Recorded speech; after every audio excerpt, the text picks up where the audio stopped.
Well, hey, good evening, everyone, and welcome to the Nearest stream. I'm Nearest, and tonight, since it's Christmas, I figured let's play a Christmas-themed game. So, yeah, we're playing I Love You, Colonel Sanders, a finger-licking good dating simulator. You know, because in Japan, which is where this game's from, basically, what you do is you go to KFC with your loved ones and stuff. So, yeah. Oh, well, obviously my name is Nearest, duh. Aw, man, look at those biscuits and chicken. Yum. What a delicious loading screen. Also, fun fact, this game is 100% free because it's literally just an advertisement for Kentucky Fried Chicken. Anyways, or KFC, I guess it's not called that anymore, is it? I'm old. You sleep softly as the morning sun casts a warm glow through the window of your modest student apartment. Also, what is this? Oh. I just saw the bucket of chicken and I was like, what's this? Alright. Are there any buttons that make this go? No, okay, fine. The world is peaceful and serene. You could stay in this moment forever. Damn, I really wish that I could use not my mouse. Oh, that's one hell of an alarm. Or you could wake up. Now. Your first day at culinary school is no time to sleep in. It's kind of loud still in it. Let's just go master volume a bit. Alright.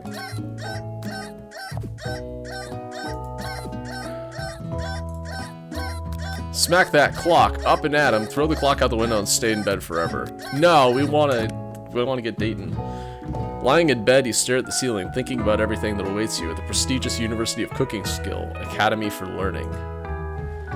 Your mind begins to wander. Who will be there? What will you cook? What should you wear? Time begins to fly by and you find your imagination getting away from you. You need to take this seriously. Allow yourself to daydream a bit, thinking about the future. No! This is serious business.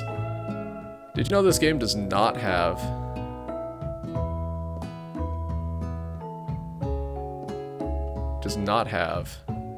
any achievements. Ho hum. I better make sure to arrive prepared for the first day! Exclamation mark. You bust through your morning checklist. Teeth equals brush, hair equals combed, pits equals deodorized. Nothing can stop you now. You confidently grab a biscuit, strut out the door, and head off to class. Oh, what a delicious looking biscuit. Just what you need to get your blood flowing. Yum. What the hell? Standing at the end of the quad, you gaze up at the magnificent University of Cooking School, Academy for Learning. Here comes your lifelong best friend forever, Miriam. She's the most adorably awkward person you've ever met, and you absolutely love her for it. Good morning, Nearest! Are you excited for the first day of our lives? The rest of our lives? Actually, I am. Because I sure am excited and a little nervous. Okay, a lot nervous. It's just that this morning I made breakfast for myself, but, well, when I ate it, I couldn't taste any love in the food. What if I'm no good? What if I fail? Classic Miriam, raised by master chef parents, she always held herself to be a very high standard. Ever since we were little babies playing together, and you rescued me from that quicksand box, what the fuck? It's been clear to me that you're the most loving, caring person I know. You're gonna do great. With the University of Cooking School Academy for Learning's famous 3-day only seminars, I'm afraid of being left behind and never catching up. The sweet girl, Miriam, had always had a flair for the dramatic. This summer she got so nervous about her first kiss that she chipped a tooth practicing on a mannequin. Oh, that's sweet. Should you pep talk her or change the subject to give her some relief? No, we're gonna pep talk. Remember last month when we saw that fortune teller and had our tarot cards read? The lady with the mask who gave me nightmares? I've been trying to forget. I know she looked spooky, but she was so sweet. She told you that you were destined for great things. Remember that card with the fancy looking tower that's getting hit by lightning? Oh yeah, no ominous notions there. And that other card featuring a handsome fellow in a red suit? What the devil? I've been waiting for so long to meet a handsome fellow I could call my own. I'm sure you will soon. In no time, we'll be graduating, and you'll be delighting the world with your heartfelt cooking in no time at all. So you talk Miriam up. You can feel her nerves begin to ease. You know what? Maybe everything will be okay after all, and if not, at least I have these killer bangs. Can you believe I cut them myself? Yes, you can definitely believe it. I cannot believe it. Before you can get another word out, you're rudely interrupted when someone smacks your books and custom-engraved measuring spoons out of your hands and onto the ground. What the fuck? Hey, it's Ashley, your arch rival, with the boob window in her cooking outfit. Right on. She's totally evil, but you can't help but be filled with jealousy. She can get anything she wants, and she knows it. Hello, Ashley. Ashley. Oh, I didn't see you there, chicken shins. You leave Nearest's shins alone. They're perfectly normal shins. Ugh, you can't stand Ashley. Even her name is annoying. You know for a fact that it's actually Ashley, but she had to add extra letters to make herself feel better than everyone. Yeah. If anyone here knows what perfect shins look like, it's us. We're not gonna let you or your really weird insults get to us. Across the quad, you see Ashley's best friends, Van the Man has stopped, what the fuck, and looked at his own reflection in the mirror. His pants are so tight, you can see him casually working out his glutes as he styles his hair. No lie, they're rocking glutes. Well, let's see Van the Man's ass. We gotta see it. Van? This isn't his ass. I'm not interested. You rang? Again, still no ass. I guess if his legs are that big, they're that tight. You've never been sure what their arrangement is, but as long as you've known them, Ashley and Van have been as close as you and Miriam, but substantially more devious. Jojo Man over here. It's probably the joke. Anyway, I can't believe that University of Cooking School Academy for Learning would ever allow people like you to attend as students. I know, right? Do you think they just hand us our diplomas now? Or maybe hire us on as professionals? You amateurs could learn a lot from us. The first day of school about to start, there's just not time to properly tell these two off, so you resist the urge. Let's go, Miriam. Psh, see you later, losers. As you approach the door, you see a goofy-looking kid pushing hard against the window directly next to it. Ugh! Oopsie. I think it's broken. You reach forward and easily pull the door open. That should do the trick. I love you. I think you mean thank you. My name's Pop. I was named after my Pop. He's old. Could someone like this also be a student at the school? Must be one heck of a chef. Also, his name tag clearly says Bob, but I guess he's reading it upside down. Hi, Pop. I'm Nearest. So, are you gonna make me hold this door all day? Nope. And with that, the young man walks into the building ahead of you.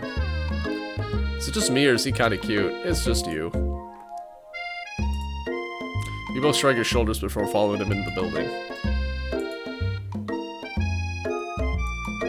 Uh-oh. I'm here forever, never mind. Oh, there we go.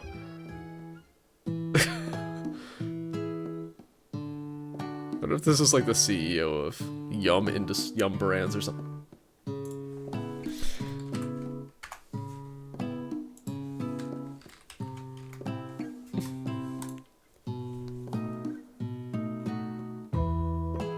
It's not, maybe. Maybe it's an old one. I don't know. Anyway, you stand out or at the edge of the room, unsure of where to sit. Other students wander in and keep to themselves, busy chit-chatting. A scruffy-looking pooch takes his place at the podium at the front of the class. Adorable. Now, quiet down, everyone. Who's this unreasonably cute pup, and why is he in our culinary class? Yo, that's the Professor B. Have some respect, Miriam. Oh, wait, never mind. I'm the disrespectful one. Whoops. You must be Sprinkles, head instructor and CEO of UCSAL. Please call me Professor Dog. I may be cute and a little fluffy, but I still demand respect, woof. What? A cute dog is our professor?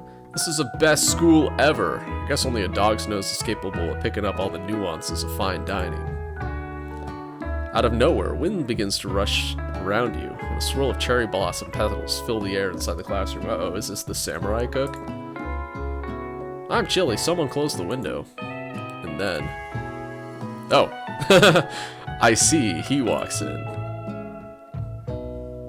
You're immediately swept up in the aura of this new student in his remarkable goatee. Who knew anyone could be so handsome? Time stands still. It's him, It isn't my favorite student, Harland. Colonel Sanders interrupts Sprinkles. Sorry, Professor Dog, before he can finish the sentence. Please call me Colonel. Colonel Sanders. Alright, roll credits. Oh, hold up, I'm in the way.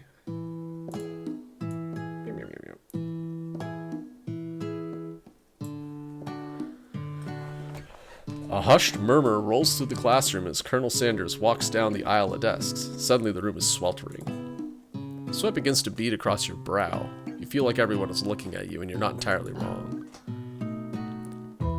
This over here must be sweaty sweats a lot. Maybe we should open that window back up before faucet pits melts into a puddle and evaporates entirely. Hold on just a second, no one talks to my friend like that. You two both won't know my name. We're in the same kindergarten class. What is it with your really weird insults? Besides, when Nira sweats, it's not gross, it's beautiful. Look at that shimmer. Thanks, Miriam, but try less hard. Ooh, can I not take a moment to clean myself up? No, I want to be disgusting. It's a good thing you didn't forget about that deodorant this morning. This room is hot, hot, hot. Professor Dog steps in to settle the class down and set some ground rules. Welcome to University of Cooking School Academy for Learning, the greatest culinary academy in the world. The birthplace of culinary legends past, present, and future. Many challenges await you. There will be tears. There will be blood. There might even be really adorable tiny food. Oh boy, I'm looking forward to it. When it's all said and done, there will be a battle. You will lift your sporks and compete in the broom cooking arena. Just then, another student enters the classroom and interrupts the professor's rousing speech. Hi guys, sorry I'm late. Hope everyone had a good summer. I really miss... Quiet! Late to class is bad enough. Been interrupting my monologue? Run the fast track out of here, young man. Are you sure you're even in the right place? Don't you recognize me? This is my third year in this school, with you as my teacher. Everyone stares at him blankly. Does no one remember me? You're expelled if you utter one more word before I finish. Let that be a lesson to you, students, that tardiness is unacceptable! Even Clank made it here on time, rolling halfway across town on his tiny wheels. Wait, what? We turn to see the student Sprinkles is referencing. It appears to be some sort of industrial kitchen appliance. Yeah, Can I sex the robot? The class bursts into laughter. Oh, Clank, you rascal. Sprinkles walks in the classroom as everyone stands in silent obedience. When he gets to you, he lifts his nose in the air and takes a deep sniff. Oh, I can use spacebar! Yes! Your diet is lacking. Based on what I'm picking up here, you definitely need a multivitamin. You should be taking better care of yourself. I've never had a talking dog as a teacher before, but Sprinkles' reputation for being smart is... Smart but tough is well known. Ooh, alright. You decide to try and butter him up by giving him a treat from your pocket. But what kind? Why do I have a beef treat, a rubber ball, and a chicken snack in my pocket? Well, okay, this is KFC, right? So it has to be... snack. Chicken. Only chicken. Reach beneath your apron and return with a chicken snack in your hand. Sprinkles' eyes go wide as he locks onto it. His favorite! Well, well, well, I think there might be some competition for a new star student. The furry professor immediately devours the snack, leaving your hand slick with a coating of warm doggy drool. Delicious. You see the other students eyeing you jealously, but you pay them no mind. If they wanted to succeed in life, they should have learned the importance of carrying a range of dog treat flavors on them at all times. Settle down, young chefs. Take your seats. Prepare to have your minds open to amazing possibilities of culinary creation. As everyone rushes to claim their favorite seats, you're left standing in the front of the room. Only 2 options remain. Hi, nearest. There's still a seat here. It seems no one has claimed the seat next to me if you're interested.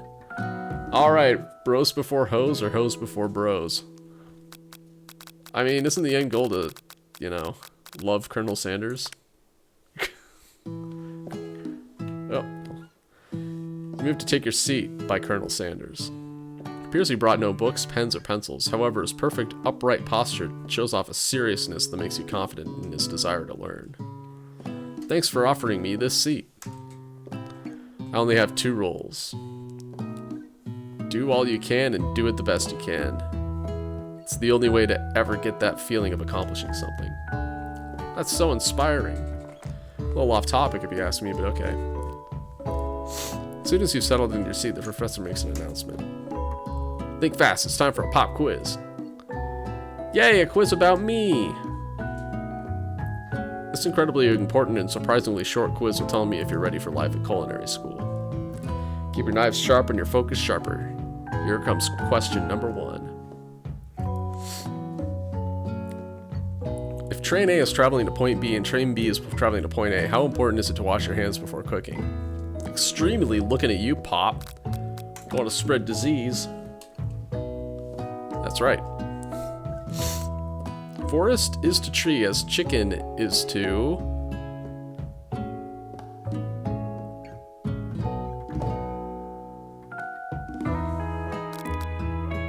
Sure, that's wrong. Okay, what's the most efficient eating utensil ever created? A comically oversized fork, a meat tenderizer, or a spork? That's right. What food is best for a broken heart? Anything as long as it's prepared with love and not too much salt. Camel meat, a pancake that looks like a silly face. Sure, okay. Is Sprinkles a good boy? He's a talking dog that teaches at culinary school. He's the best boy. Yeah, we got 4 out of 5. Only 1 wrong, not too shabby. You might just do alright, kid. Look up and see that Colonel Sanders has been watching you tally your score. He nods with approval. Ah, Colonel Sanders Senpai noticed me. May I have your attention, students? I have an important announcement to make. Time for lunch!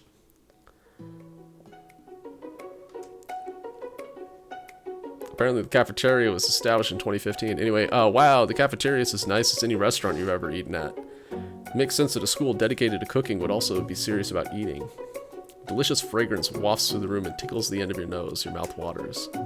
You smell that? It must be our lunch. It smells crazy good. Everyone, can I have your attention? Is it about lunch? No, I just wanted to apologize for my tardiness. You see, I was...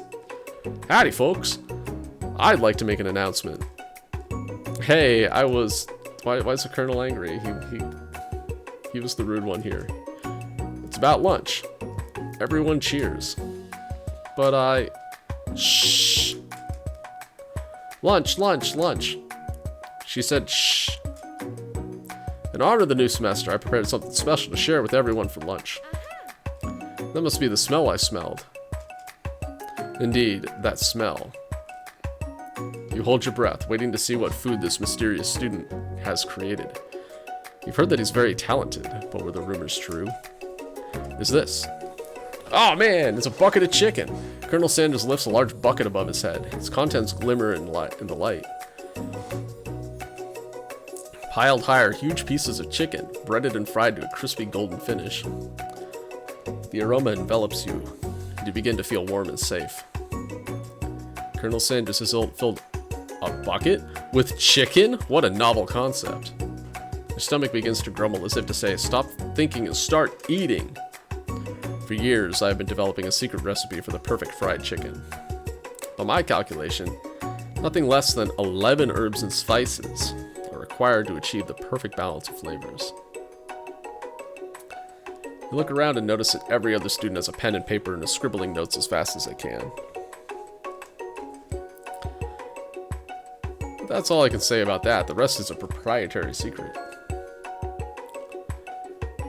What, you think we want your stupid recipe, dude? Pshaw.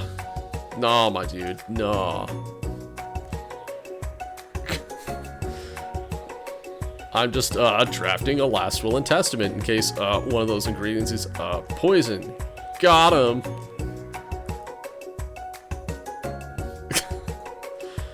This JoJo guy. Anyway, he looks around nervously to see if anyone else is laughing at a sick burn. You wait to see what Zinger Ashley has prepared to follow up, but she suddenly takes a different approach. Yeah, and I was just like writing in my diary. Dear diary, today I smelled something beautiful. I knew at the moment that only the hands of a true gentleman could fry chicken so tender. You see her body language change from bitter and evil to sweet and innocent as she slides closer to Colonel Sanders. She realizes that she is destined for greatness. Bree is destined for greatness and fame with cooking skills like this. She wants them all to herself. Oh, please. Well, Van the man, if you don't want any, I'll take his. Whoa, hold on. I mean, I guess I'll try it. He takes one bite and his eyes grow wide. He starts contorting his face as he tries to hold in his pure exhilaration and act unimpressed. Easy now. There's enough for everyone. My fellow classmates, dig in. You take one of the pieces of fried chicken out of its bucket, and sink your teeth into it. It's amazing! Tasting Colonel Sanders' food transports you to another dimension. Alone with your taste buds gripping a drumstick in your hand, you float weightlessly. Okay, focus your mind and meditate on this moment. Try to identify every flavor, savor the moment, and everything that it tells you about Colonel Sanders' culinary heart. Swim toward the light. The flavors in your mouth are beautiful, pure, heavenly. What a guy. Alone with the flavors, you feel something that can only be described as love. For a man, for a flavor, are they the same? After tasting his food, you try to get some one-on-one time with Colonel Sanders. You approach Colonel Sanders. I guess I have to click on it. Fine. Colonel Sanders smiles, ever so softly as you approach. He stops what he's doing and allows you to break the silence. Colonel, I wondered if I could talk to you for a second. Anything for a fellow chef. What exactly was on that chicken? LSD. Ha ha ha! How bold to come out and ask. It's an idea I had for a new combination of flavors that will make me my fortune and establish my legacy for all time as I open a chain of highly successful fried chicken restaurants. No biggie. It's just you and me talking here. I can keep a secret. In fact, I've got some of my own I'd be willing to trade. What's the rush? The semester's only getting started. We've got 2 more whole days to get to know each other. It's clearly not going to give it up that easily. But it doesn't hurt to be persistent. You know what they say about secrets, Colonel? Shouldn't learning be fun? You've got moxie, I'll give you that. Colonel Sanders looks both ways to make sure we're truly alone and then leads in. You can feel his warm breath as he whispers. Just one ingredient. But you can't tell. I use redacted. Something my great-grandmother taught me.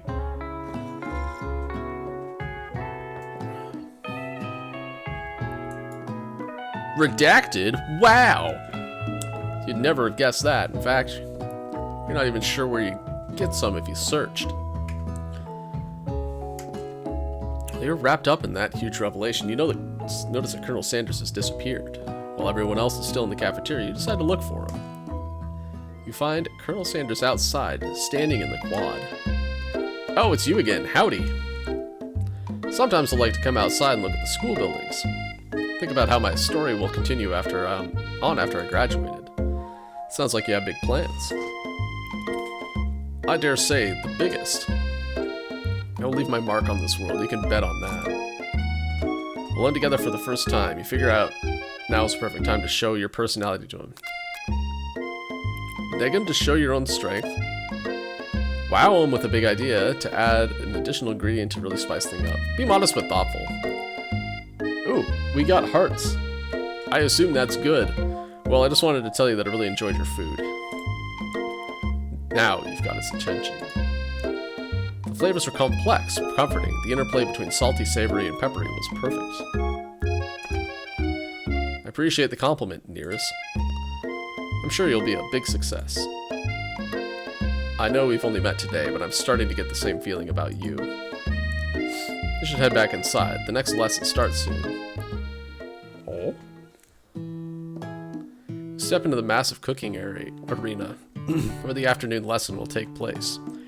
Each student gets an oven and all the tools and ingredients they could need. Look at this place. It's magnificent. Finally, we get to show our stuff. Wait a second. Oh no, we have to show our stuff. What if I totally blow it? Not gonna blow anything, except maybe kisses to the crowd of fans you're gonna earn with your signature. Adorable tiny food creations. Welcome, students, to the cooking arena. For today's lesson, we'll be cooking with partners. Hurry up and pair off. Naturally, Miriam looks over at you, but unable to control yourself, you pounce on Colonel Sanders. The face. Hey, Colonel, would you like to tackle the lesson as a team? A team of two, that is, me and you, if that wasn't clear. Wanna be my partner? Sure, Nearest, I'll prepare our station. Without you as a partner, Miriam is left standing all alone. Two different students quickly take notice. Hello, new partner. Beep boop bzz. Oh my, two potential partners. I'm so sorry, gentlemen, but I don't know who to choose. It's like you'll have to pick for her. Friend duties can be a little awkward, but that's the price you pay for not being alone forever. Who do you want to ask to be Miriam's partner? Robot! Sorry, Pop, but I think Miriam will be partnering with Clank today. It's okay, I already ate. It's not entirely clear if Pop has any idea what the point of school even is at this juncture. Clank is clearly excited to have some attention. He heats up and begins to roll back and forth. Hold on there, fella. We don't even know the assignment yet. Technically, Clank might not have a face, but there's something charming and earnest about him.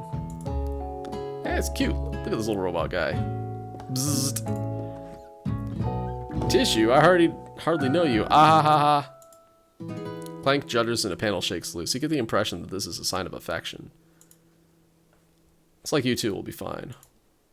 Now it's time to focus on your own cooking classwork. Alright, you two, for today's lesson, we'll keep it simple. Pick a basic dish and divide up the steps. No chef is an island, and it takes 2 flints to make a fire. You get the idea. Which dish do you suggest to your partner, Colonel Sanders? Steak tartare seems easy enough. It's fancy, you don't even need to cook it. Using octopus will blow Colonel Sanders' mind. Your grandmother's mashed potatoes and gravy. As much as I want to make takoyaki, let's go ahead and make some mashed potatoes and gravy, because we're trying to pander to the Colonel. Always been something of a down-home chef. I was thinking we can make something warm, inviting, comforting. Give some mashed potatoes and gravy. Couldn't imagine one without the other. Colonel Sanders casts a coy look at you, causing your whole face to go beet red. Embarrassed, you quickly turn away. I'll go get the potatoes. No, please, let me. Picking perfect produce is a passion of mine. Looks like things are getting pretty fresh around here. Does someone have a crush on Colonel Sanders? Yeah, we all do. We're just cooking partners. Mind your own business. Sanders' heart is my business, and you better keep your fingers off my man. Did someone call for me? It's Van the Man.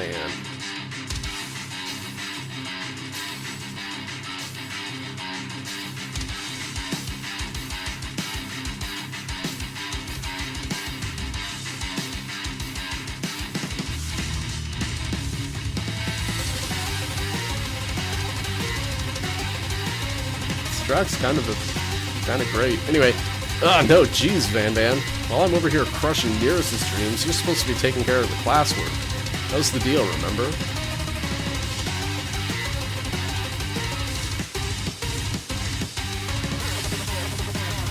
Oh, it got even better? What? Colonel Sanders returns, arms full of peeled potatoes, and tosses them into boiling water and turns his attention to you and your old friends.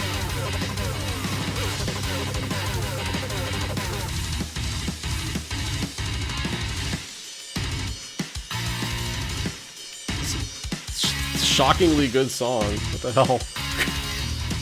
Oh, howdy there, Ashley. Van Van.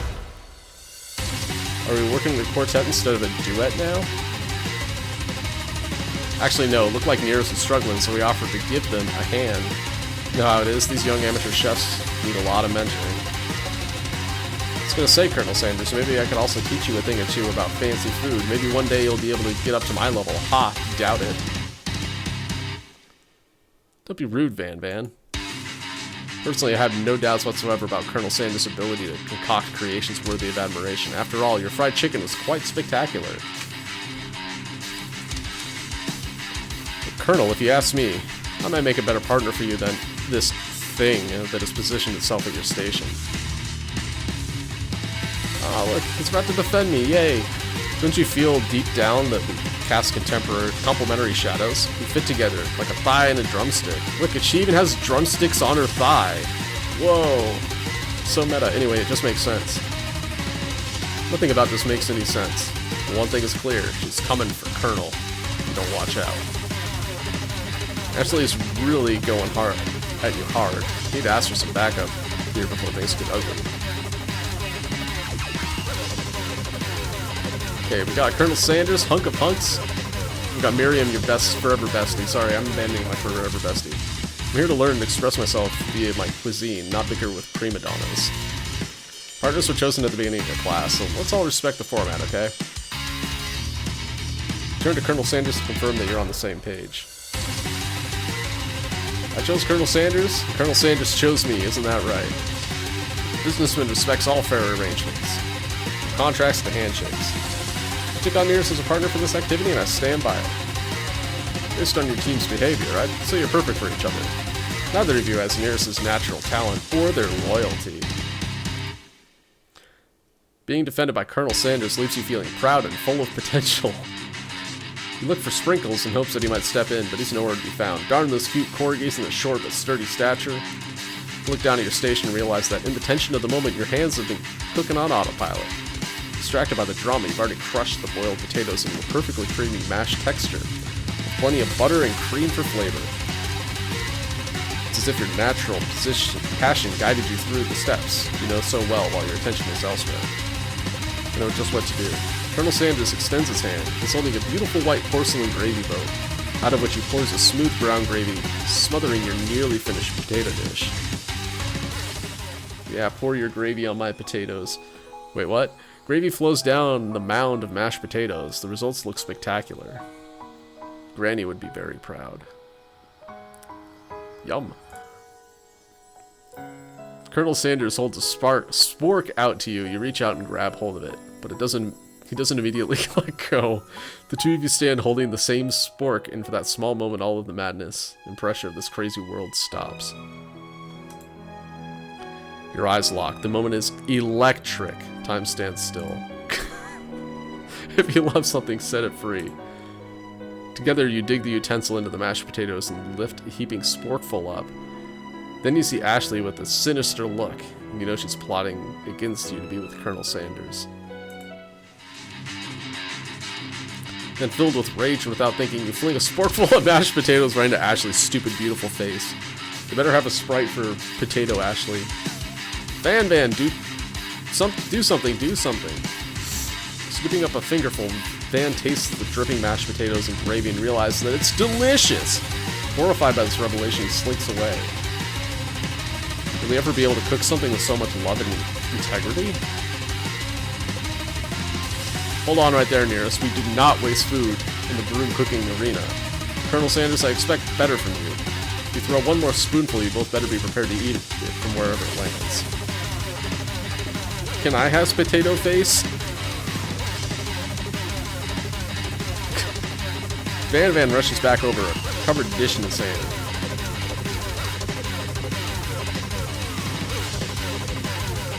It looks like you and the octopus are out. Alright. Mashed potatoes with gravy. Pathetic.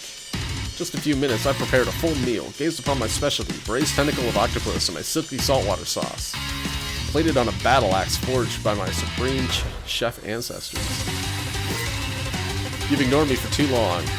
That ends now. It is I who will have the first bite. And you will all look on with envy.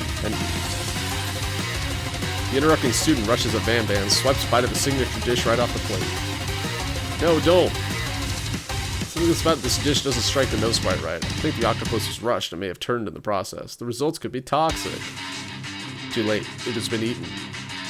I think I left something in the oven. I don't feel so good. What the fuck? It killed him. Everyone step back. Don't take another bite.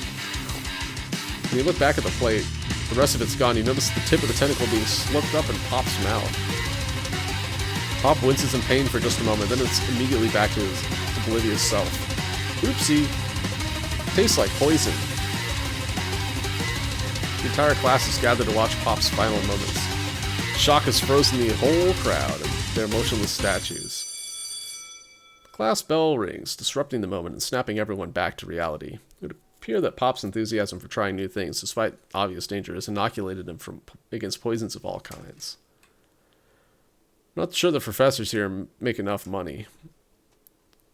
Hello? I just turned into a ghost over here. Seeing that you're shaken up by that really annoying student and all his nonsense, Colonel Sanders approaches you. I'm sorry you had to go through that. Please, let me walk you home. What? Like, for real? Oh, come on. You follow Colonel Sanders out of the room.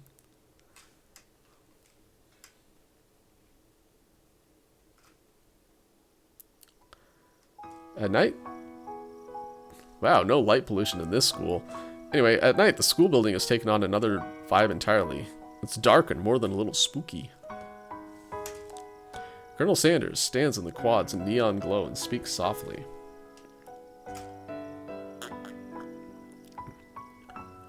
Those mashed potatoes you made in class today. Before you go on, I want you to know they're not a great presentation of my skills. I didn't even realize I was making them. They were amazing. Tasting them, it reminded me why I became so passionate about food to begin with. Colonel Sanders is getting choked up. Cooking is obviously important to him, in a way that you find inspiring. Now might be the perfect time to tell him that you're developing feelings for him. Colonel Sanders. Yes, Nearest. There's something I need to tell you. Oh, hey, Van Van, what up? Hold it right there. There's something I need to tell you first. Ah, jeez. You see, when I was just a boy, I had a dream that one day I would be the greatest chef the world has ever seen. And every day since then, I've been working toward that dream, day and night, never stopping, never resting. Also lifting a lot of weights, like so many weights. We should follow our dreams with all our hearts, that our souls may grant them like wishes floating on a shooting star. Hey, no, you. Oh, his hair went up. Anyway, shut up! I'm the one here to say inspirational stuff and be the star of the story. Are you forgetting that your cooking literally killed a guy? You can't prove that. I also saw you kill that guy. What was his name? I don't know. Student. Somewhere in the distance you hear a long, sad sigh. Forget him. We're talking about me. Me. I'm the hero, me. What? How did we get here? The Spork Monster is here to fight a hero.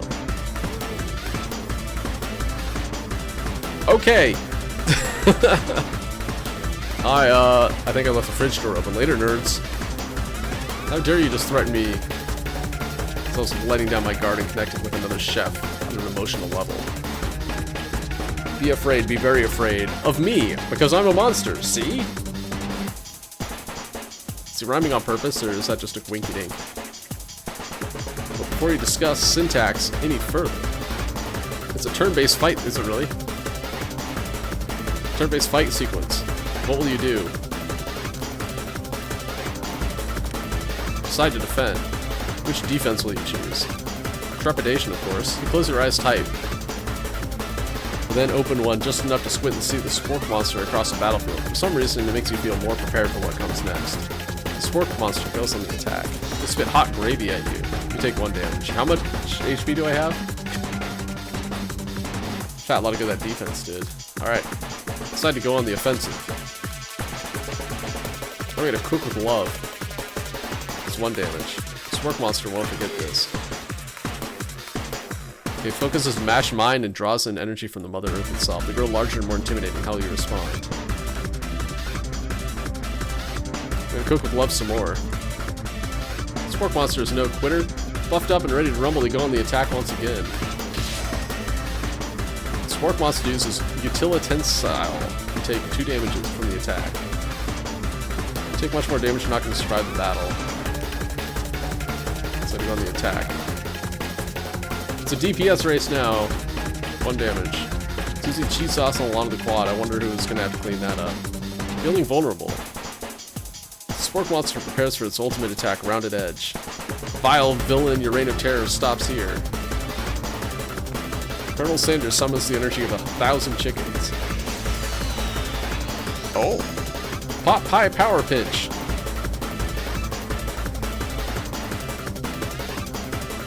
Pot Pie Power Pinch does 10 damage. Thought he was gonna like throw chickens at him or something. Be like Nanba and Yakuza. Spork Monster is defeated. I feel like, thanks for the carry, Colonel Sanders. You saved me. An injured Spork Monster spews steam into the night. Forget mercy, finish him. Spare this wretched beast. Chef Nearest doesn't kill. Managed to tamp down your disgust at the sight of this gnarly beast long enough to realize that he's still a living creature with a pure soul who deserves your pity, not your wrath. Be gone, beast. Don't you dare come back for a follow-up encounter tomorrow. I won't forget this, and I certainly won't be back, like you said. The Spork Monster scuttles off into the night. The defeated monster left behind a special item. It appears to be a cookbook, but upon closer inspection, it's so much more. It's a book of magic spells with a golden chicken on the cover. You open the cover and find a library card tucked inside. The last name to have it signed out is Borko. Borko, that name sounds strangely familiar. Your blood is pumping as you stand in the quiet of the night, holding the mysterious book in your hands. As you come down from your battle buzz, you realize that your final attack has left you completely depleted. The world around you begins to fade away. Without any energy to keep your eyes open, darkness overtakes you. Colonel Sanders is in my room! The image of Colonel Sanders flashes before your eyes as you fall asleep. That's to help you get home. In your tired state, you'll know if you could have made it without him. What a guy. You want to thank him, but you don't have the strength to utter a single word. You feel your covers being pulled up over you as you're tucked in tightly. Good night, my colonel. In your dream, you're together with Colonel Sanders. For some reason, Sprinkles is also there, instructing your love. Dreams are weird. What the fuck? Alright, we're chilling. Zzz. Oh.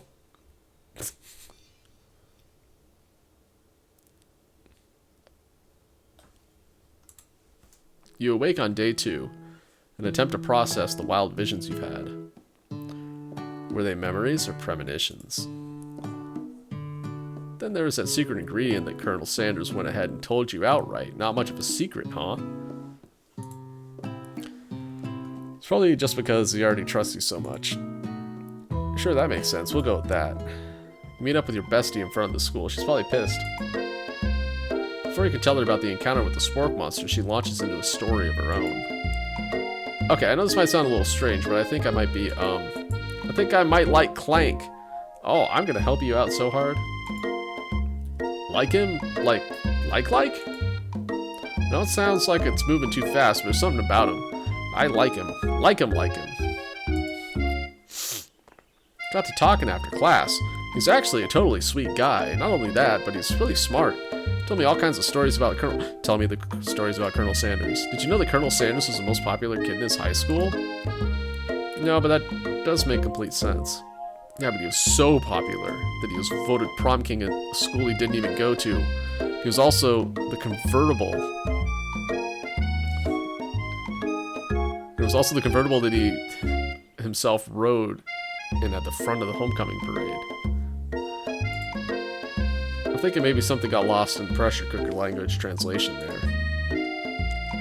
Either way, maybe it'd be best if you took it slow with this new boy, like I am with Colonel Sanders. Yep, we're definitely taking it slow with Colonel Sanders. Uh-huh. You and Colonel Sanders, the coolest guy in school? The most famous student to ever attend University of Cooking School Academy for learning? You're a thing now? We definitely connected yesterday over the corpse of this spork monster. Ah ha ha ha ha ha! Sure you did. You're great. Why wouldn't he be into you, I guess? Laughing at the implication that you and Colonel Sanders might be a thing is definitely not cool. You are great. You have an idea about how to prove that your love is real. Well, if he's not into me, why did he tell me one of his secret ingredients? Whoa, whoa, whoa. This is betraying his trust. Let's not share the secret ingredient. Your bestie's eyes light up. Secret ingredient? Yeah, just like I just said that, a secret ingredient. Is there a dramatic echo in here? Miriam checks to make sure you're alone before continuing. So this summer, while I was on vacation with my family, a lovely man approached me in the botanical garden where I was wandering. This can't be good. He told me all about his passion for spices, secret spices. The man even gave me some to show me what he meant. He said it was a powder created from a super duper rare dried flower petals. That if I did him a big favor, I could have some of my own. Please, Miriam, don't tell me. So I filled my suitcase with him and brought him home. He was so nice he even met me at the gate when I arrived. Later when I cooked with him, a very strange feeling came over me and the flavor was like anything I'd ever tasted. Oh, good, she cooked with heroin. Nice. You're being very liberal with the meaning of spices here. Whatever. Anyhow, we both share an interest in cooking, so we stayed in touch. You know, like pen pals. But he would love to know more about new spices. Well, I'm definitely not supposed to share Colonel Sanders' secret recipe, and besides, I only know the one ingredient, so I doubt it'd be much use to anyone. Cough, fibber, cough. Please, please, please! It would mean the world to me. No one has to know it came from you or from Colonel Sanders. Oh no, we are not betraying the Colonel's trust. What do you think? Should you protect Colonel Sanders' secret or share it with your bestie? Fuck no. Look at this. Look at that face. That is not a face that can keep a secret. Quickly think of a fake ingredient name. I don't know. How about... It was Eye of Newt. I know it sounds like some kind of witch's potion, but that... What can you do? Eye of Newt. Wow! Her eyes light up, imagining such a thing. And you figure that you've satisfied her curiosity and she'll move on. However, she immediately turns around and does some thumb typing on her phone you can't quite see. That's probably not good. Whatever. Before you can ask her to confirm what she was definitely not texting secrets to other people, you're interrupted. Wind rushes in, cherry blossom petals fill the air. Yo, Colonel, on a horse, goddamn. It's Colonel Sanders, he's arriving at school. Stand back and admire his majestic glory, yes.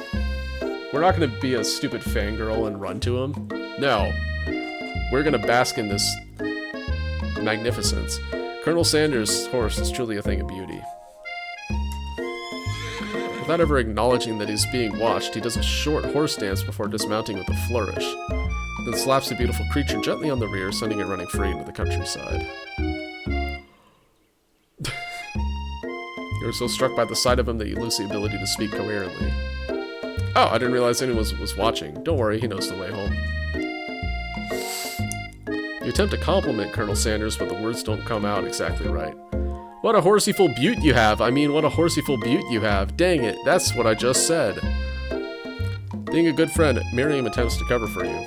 Oh, Nearest just gets really nervous around people they like. Thanks. What? This is not helping. That face. I mean, they got food poisoning and were up all night. It was gruesome. You should have seen it. She gives you a wink and a smile as if to say, situation handled, can't blame a girl for trying. And with that, Colonel Sanders disappears into the school, leaving you and Miriam to follow.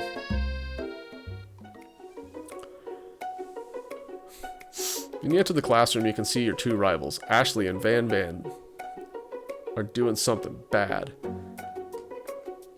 By the way they're hiding, you know it must be really bad.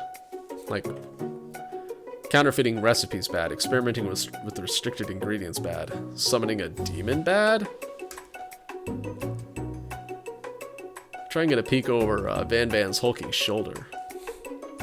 But he sees you coming. Whoa there, little one. Not sure you're ready to handle this. Why don't you make like a bee and mind your own wax, honey? Tell him to stop acting immature, act like you're not interested in them, and really try to get a closer look.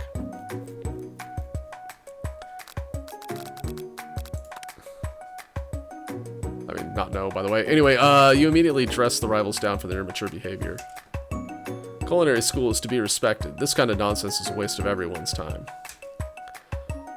Now you've upset them. Oh, and you're the emperor of cooking, are you? You make the rules? Not sure you'd know a good meal if it ain't you. Being the best chef in the world takes more than just culinary skills. It takes creativity. It takes panache. It doesn't hurt to use a little evil. You finally get a look at what it is they were hiding, and you instantly recognize it. It's a book just like the one you found after your encounter with the spork monster. It's the same book that I found last night in the quad. Ashley immediately elbows Van Van, who hides the book behind his back. Don't know what you're talking about. That book is a family heirloom and its contents are secret. You notice that they haven't just been studying the book. They've got Pop pinned to a wall and they're tossing potato skins at him as he tries to catch them in his mouth. We're playing, hee hee hee. Before he can dig in any further, you're interrupted by the arrival of more students. It's almost time for class. Beep beep. Clank must be running late. He's in such a hurry that he rolls right over Van Van's meaty foot. Hey, watch it, you bucket of bolts. You watch how you talk to him. He didn't do anything. Bzzzt. Womp. Who do you think you're talking to? I've never heard of such language. Not even from a stand mixer. Womp womp. No, your mother was a stand mixer. Bzzzt. Van Van jumps to attack Clank, but Clank shocks Van Van, sending him flying across the room. Protect me, Colonel Sanders. These crazed men are about to come to blows. I think it must be over me. I'm not interested in either of them. Ashley's tone has completely changed in an instant. She bats her eyelashes at Colonel Sanders. Surely, he must know this is a ruse, right? Gentlemen, get a hold of yourselves. Save it for the arena, at least. Or don't. Honestly, what do I care? I've got lofty career aspirations to focus on. Maybe I can help you with your business plan. Just then, Sprinkles arrives to signal the true start of the class day. He's panting, which doesn't seem that abnormal. He's a professor, but he's also a dog. Students, please take your seats. I apologize for my late arrival. I spent the morning chasing a car all around town, and my tiny legs are very, very tired. But I'm here now, and I hope that you're ready to learn. Rub his furry dog belly, he loves it. After he catches his breath, Sprinkle regains control of the classroom. Without further ado, we'll review the global history of my favorite fowl, the chicken! You want to pay attention to the lesson, truly you do. Which is why in 1776, at the signing of the Declaration of Independence, it was a chicken who first signed their name. But you can't help but daydream about Colonel Sanders, and you miss most of the important parts. When you come to, Sprinkles is holding a tray of food in front of you. Well, nearest. Naturally, this appears to you to be a sample platter. Which item do you want to sample? A glass of water, simmering pepper, or a dog biscuit? Let's try the pepper. Brightly colored pepper stands out from the other items. It sparkles in a moist, eye-catching way. So naturally, you reach out, grab it, and eat it right away. Oh no, it was a Carolina Reaper. However, your body is not prepared for the heat. Uh-oh, it looks like we're back in the astral plane. The pepper has triggered an intense spice hallucination. It feels like forever as you trip through the universe. My friend! Ooh! This guy again? Ghost of Student. I'm here to give you an important message. Ooh! You must avenge my death and fulfill your destiny. All you must do is... Cough, cough. I was saying, to fulfill your destiny, all you must do is... Cough, cough. Sorry, I think I've still got some spice stuck in my throat. It's fine, I'll work through... Cough. To fulfill... Cough. The prophecy... Cough, cough. You must. You feel yourself begin to regain consciousness. Aw, man.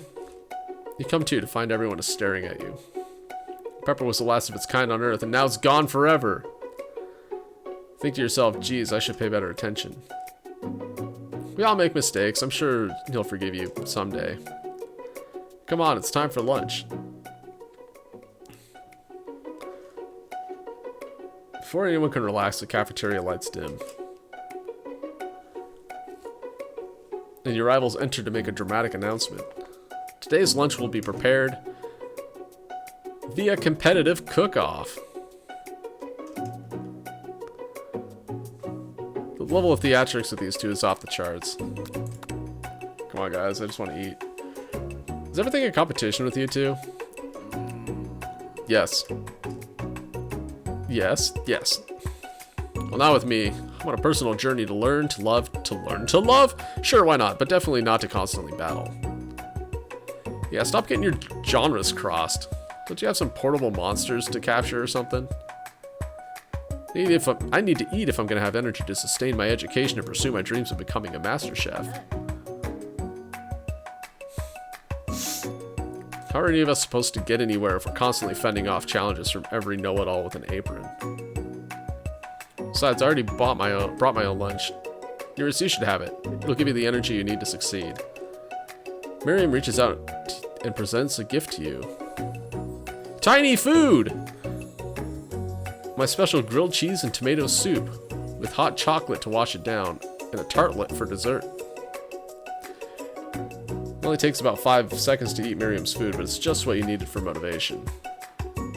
You know what? I've learned enough for today. Let's battle. Just as things really reach a boiling point, Sprinkles steps in. Surely he'll put a stop to this madness. Now, students, please settle down. This is a lunchroom, not a sportsing court. Finally, a little sense. You breathe a sigh of relief. At least not until we turn on the timer. Oh, timer ready. Just then, a huge light blasts you in the face, flashing the words, timer ready. That's what I'm talking about. Aroo! I stand corrected. If it's a battle you want, it's a battle you'll get. My best, you can take the best of them. Best believe it. Like a diamond, I was formed under pressure. Now it's my chance to shine. I will defeat you myself.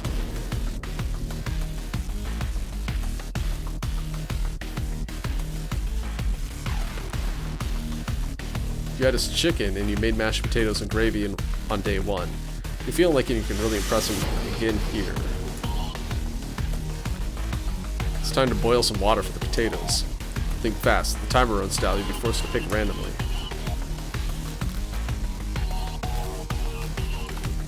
That's right.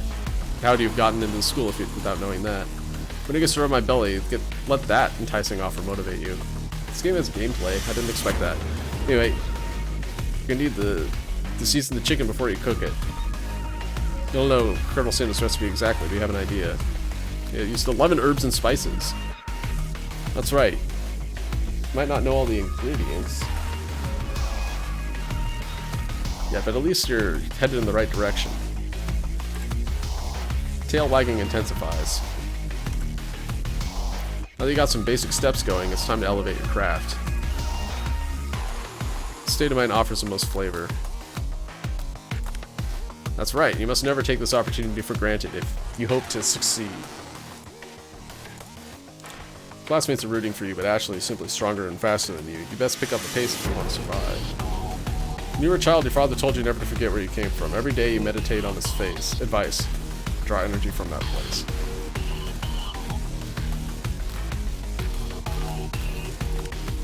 Okay. That's right, this is your shot. You're not going to miss it. Haru! This game's music is better than it has any right to be. Try to shut down the noise of the arena and focus on your cooking. It's the sound of success. Uh-oh. Sizzling is incorrect! Don't make me get the spray bottle. Notice Colonel Sanders out of the corner of your eye. I believe in you, Nearest. Ah, that was your first mistake. He's actually cheering you on.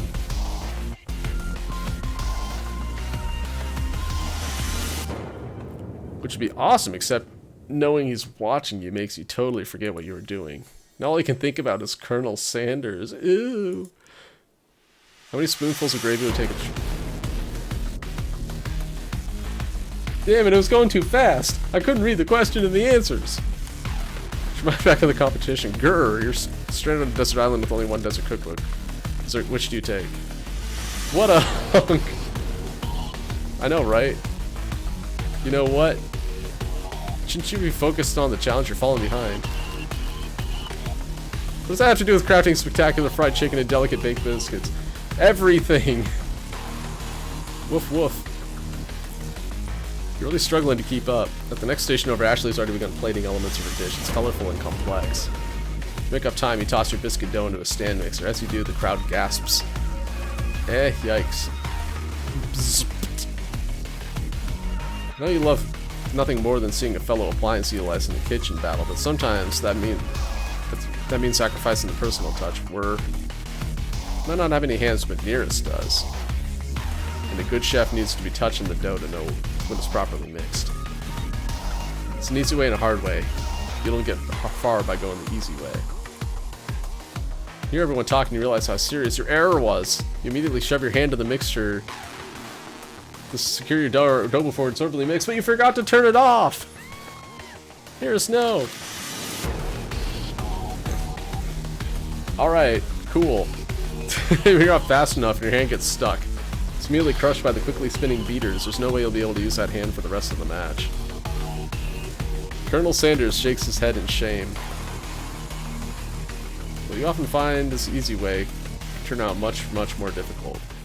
Everyone stop what you're doing right now. This battle's over. No, it can't be. I was so close to finishing my dish. So not look at your hand. You simply can't go on. A thigh squish, damn. Aw, that's too bad. And here I am with a completed dish ready to serve. Surely that makes me the winner by default. No, it wouldn't be fair to compare the two on account of Nearest's injury. You see Sparkles begin to lick his doggy chops as he locks onto the dish. But I suppose you should at least tell us what you prepared. Well, because I'm the sweetest, I skip straight to dessert.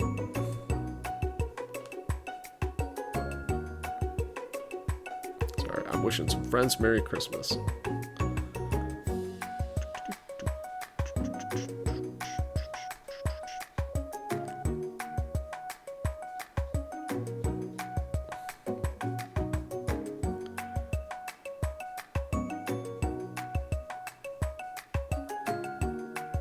Doop, doop, doop, doop.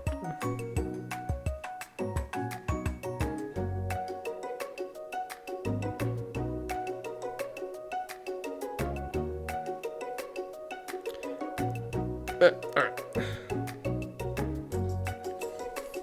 Alright, not there. Alright, straight dessert. That all. Alright. Under this white chocolate dome, you'll find a wide array of delights, taking you on a journey of flavor that tastes good and tells a story of excellence. I was gonna ask Nearest to do the honor, but since you're injured, I'm afraid that pouring this creamer of delicate hot chocolate sauce might be too difficult. Colonel Sanders, if you wouldn't mind lending me your strong, steady hand. Colonel Sanders pours the hot chocolate sauce on top of the dome, causing it to melt away, revealing the ingredients hidden within. Inside you'll find delicate fried cheese croquette atop a slice of honeycomb ice cream, 2 ways, tender nougat, and pearls of blueberry gelée. Colonel Sanders seems intrigued, but perhaps not impressed as he dips his finger in the chocolate sauce. Simplicity is not your strong suit, is it, Ashley? Oh, you, hee hee. I love these options. Anyway, as she places a sauce-covered finger into his list, Ashley leans over and whispers something into his ear. A dab of hot sauce sticks to his moustache. Internalize your rage. Put yourself between Colonel Sanders and Ashley. Now we're internalizing, like a true adult human.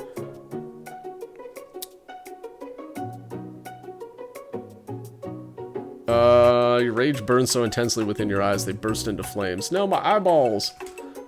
Flames cause your eyebrows to catch fire and turn to ash, and they fall off your face, which means most people have a hard time understanding your emotions for the rest of the semester. Perhaps forever. Embarrassed and ashamed by your poor performance, not to mention your crispy fried brow, you run for the quad to be alone.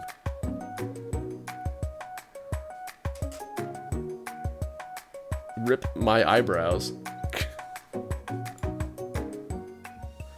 Beautiful weather feels like an insult. Inside of you, a storm rages.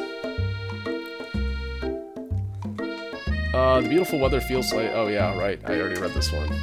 Focus on the game, Nearest. Jeez. It's Colonel Sanders. He's probably here to tell you that he and Ashley are in love and has decided to get married. And he won't even ask you to cater his wedding because you're a terrible chef and an awful person. Jesus Christ. You try to hide from him, but he approaches you directly. No, you're hurting right now. Not just from the devastating loss, but from that run-in with the mixer and that small fire. We should get that checked out. I'm fine, can't you just leave me alone? I'm a loser, I'm not fit to fill your fryer. Wait, what? I'll never be a master chef. Failure is a part of life. Not just for you, but for all of us. Do you think I've never failed at anything before? It's exactly what I think. Well then, think again. I wasn't always the man you see before you, enrolled in culinary school, incredibly handsome, successful, and motivated. Well, handsome, sure, but I was born that way. But I've walked other paths and arrived at dead ends. I was passionate about life. But I failed as an obstetrician. What? I was passionate about justice. But I failed as a lawyer. I didn't know. Hold on, we're looking up Harlan Sanders' biography.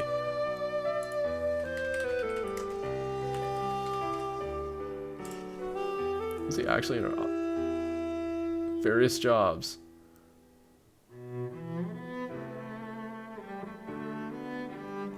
This is a fireman.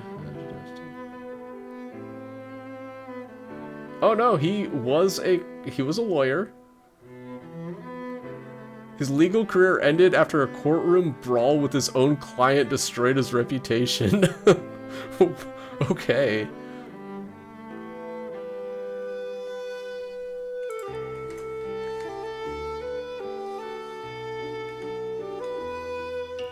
I'm not sure about the obstetrics. Okay, he's a fireman and was fired for insubordination.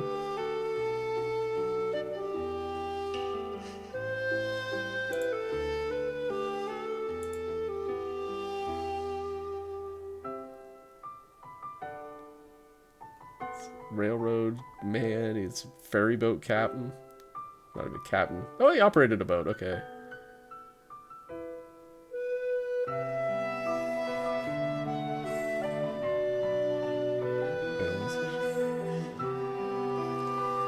Alright, cool.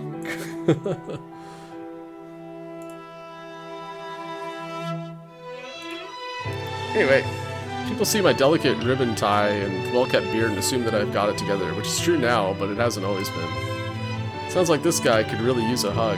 Hug the Colonel! I resolved that I was going to amount to something. No amount of hours, labor, or money would deter me from giving the best I had to give. As Colonel Sanders changes focus, you can see something ignite inside of him. A burning passion. One has to remember that every failure can be a stepping stone to something better. My new dream is pure. It's honest. It's something that a humble man in a crisp white suit can be proud of. I will create a new chain of chicken restaurants that will bring joy to the entire world and make up for my past misdeeds. Yay! Just as your moment grows intimate, you're interrupted by a threatening, shadowy presence. Battle scarred from the night before, you prepare for the worst. It's the Spork monster! Borko? It is I know I said I wouldn't be back, but after the whole fight to the death thing, maybe you don't really want to see me anymore, but... just wanted to say that I was wrong to attack you, and I apologize. I know what it's like, having to always look over your shoulder. Monster problems, am I right? Aw, thanks, Borko. Glad there are no hard feelings. Getting jumped by a giant creature in the dark of the night can really rile a person up. I also want to apologize for the way I switched right into attack mode. I defended first. I know that you're strong, and cooking school can put a person under a lot of stress. I actually used to go to this school. I wasn't always a spork monster, you see. I don't believe it. You were a human once? Well, no, I was a golden retriever. But I was still a student, until one day some mean kids with the magic spellbook cast a dark enchantment on me. And I was forever transformed. Hold on, let's go save Borko. Let's get the damn magic spellbook back. Yeah. Precisely, I procured a copy for myself, but somewhere along the way, I've lost it. If you find such a book, I beg of you, respect it. You're a powerful chef. You shouldn't rely on such dark and evil magic. No, you should be protecting the innocent from those who would cheat them through sorcery and guile. If you need me, don't fear. I will be there. Ah, we've recruited the spork monster. Fuck yeah. Sounds like there's some bad cooks in the kitchen of life. Near us, together, I'm sure we can defeat them. Come back to my hideaway and we can discuss. He's inviting me to his room. A personal invite? You can't imagine what Colonel Sanders' home must be like. But it sounds like you're about to find out. Well, this place is nice.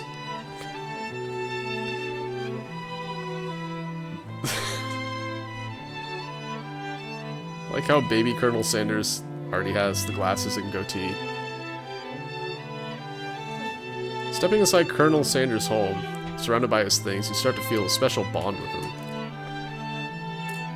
Looks like you have such an exciting life, Colonel Sanders.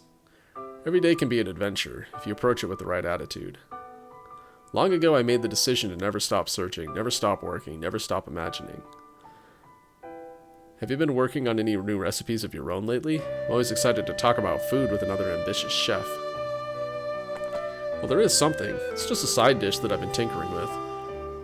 Trying to find the right balance of flavors and textures. I'm not sure I've nailed it yet, but I'm close. Time to make some coleslaw! Colonel Sanders' eyes perk up as he starts to wonder what dish you might be describing. It's meant to pair with something spicy or something crispy. Both, perhaps? Now you've got him right where you want him. Should you reveal your new creation to him or keep it a secret just for you? No. We're trying to build trust with the Colonel.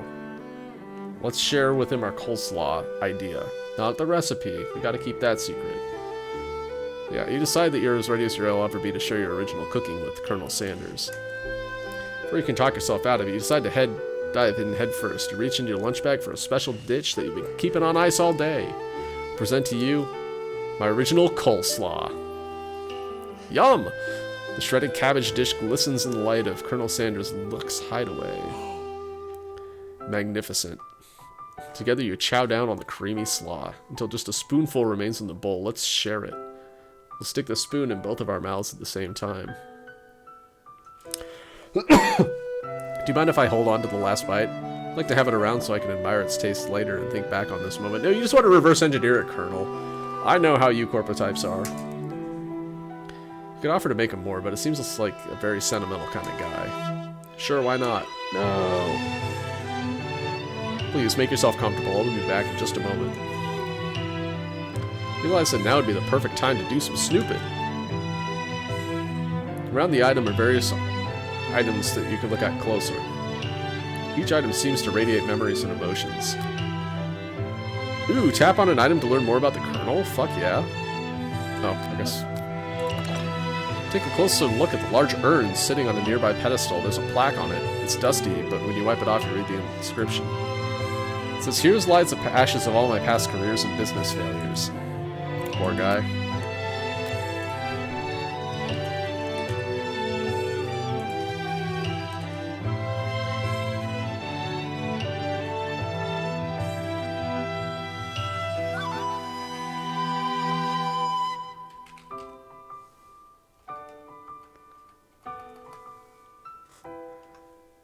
Alright. Enough Wikipediaing about Colonel Sanders. Chicken. It's a very realistic stuffed chicken sitting on a corner table. When you pick it up, you realize it isn't just realistic. It's real. Bakak! Taxidermy must have been important to Colonel Sanders when he was alive. A little note clipped onto the chicken's foot reads, "The true state bird of the great estate, Kentucky." hell's this? Must be where he keeps the secret recipe. Oh, it's a safe. You think for a moment, what number is important to Colonel Sanders, and it dawns on you. Don't break into his safe, asshole! As soon as you turn the dial to 111111, the safe opens. Inside, you find a single note. Can chicken be prepared sashimi style? Duh, yeah. Not yet.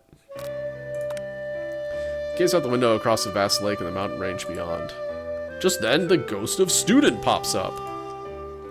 Thinking about heading out into the world on a quest to avenge my death? Wait, what? I never even learned your name. Why would I avenge you? I could just tell you my name right now. Can't you see I'm in the middle of something? You open the window, a crack, and the ghost of Student is swept out with a breeze. One of the framed photos shows an old man who looks a bit like Colonel Sanders standing with a friend. They hold fried chicken drumsticks and appear to be cheersing them. Look closely and see there's a short inscription.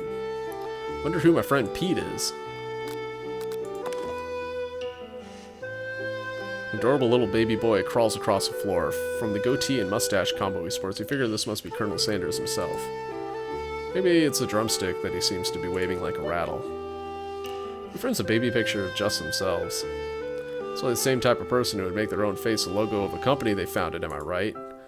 Yeah, Colonel Sanders. The photo appears to be Colonel Sanders, except he's an old man visiting the pyramids of Egypt? Maybe this is where he discovered one of the secret herbs and spices. It's Zatar! When you open the door to Colonel Sanders' closet and find a row of his signature white suits hanging within, you take one off its hanger and try it on. The jacket's a big bit for you, but it's soft and comfortable. You give yourself a deep hug, breathing in his scent. Oh my god. They say, home is where the heart is. Is this what they meant? Busted! Before you can look any further, you hear Colonel Sanders returning. He has a new dish that he's been working on, and he wants you to taste it. Try to act casual until he asks you why he's wearing your jacket. I usually loan those out, but I must say, it does look good on you. Ah, crap, the jacket. Forgot to take it off. Decide now's your moment to make a big move. Tell him you're cold. Fess up and tell him the truth. You confess. Oh, you like that. Direct and straightforward. I think I've developed feelings for you, Colonel Sanders. I think I might be developing feelings for you too, but I'm concerned. I can't let anything get in the way of my dreams. Overwhelmed, you take off the jacket and run for the door. No, but he made me a sandwich or something. Lame. But the thought of leaving Colonel Sanders in the midst of such an emotional breakthrough gives you a pause. You stop yourself. Colonel. Yes, Nearest. I honestly think this may be the beginning of something wonderful. I think you're right. We should take things slow. Talk late into the night and drift off into a slumber. To the astral plane.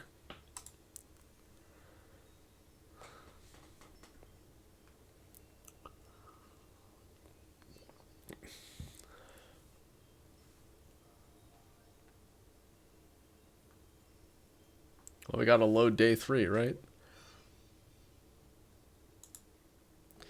You awake to a beautiful morning in Colonel Sanders' hideaway. Did you make the right decision on how to respond to Colonel Sanders? Only time will truly tell. Today is a day that could change the rest of your life. Your thoughts are interrupted when Colonel Sanders emerges into the room. He's holding a gorgeously plated breakfast, and your mouth waters at the sight of it. Here's a simple breakfast I just whipped up. Sure, it's meticulous. Fried chicken and buttered biscuits. A bit heavy for breakfast, but whatever. He made it with love, I'll eat it. It's meticulous. You taste Colonel Sanders' food and it takes you on a journey. When you return, he's waiting to ask you an important question. So, would you say that we're the perfect match? How presumptuous. My cuisine and your taste buds, that is. Oh, you cad. Such confidence, such grace. Could he be the world's greatest gift to cookery?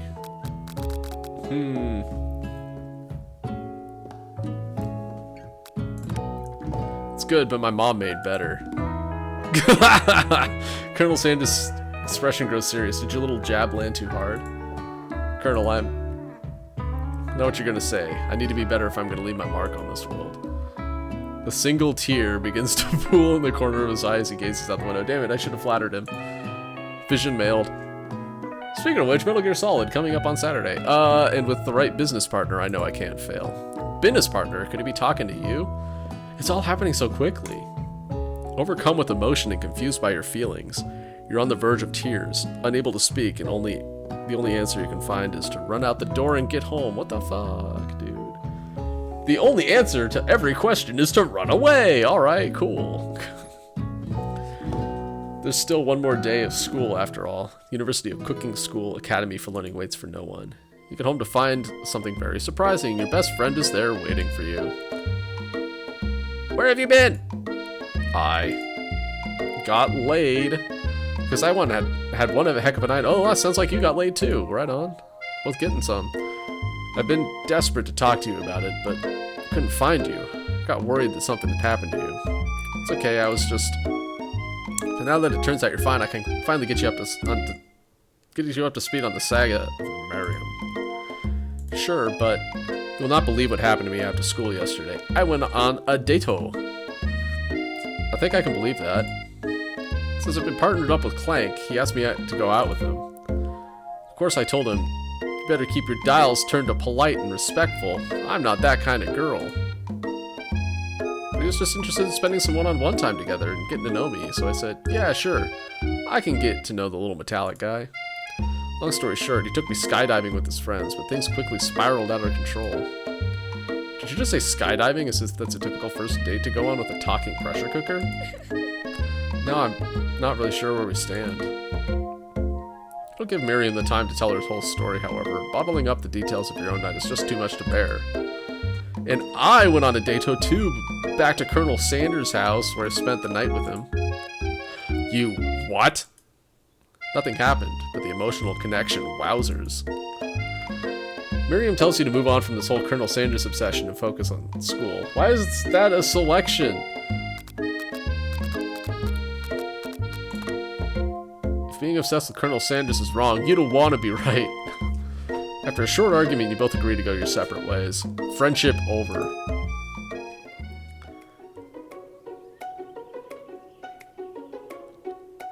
When you arrive at school, you encounter your rivals in the quad.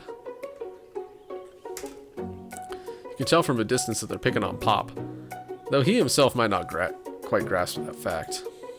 Because, you know, he's Pop. What's a swirly? It sounds delicious. Oh, it's great.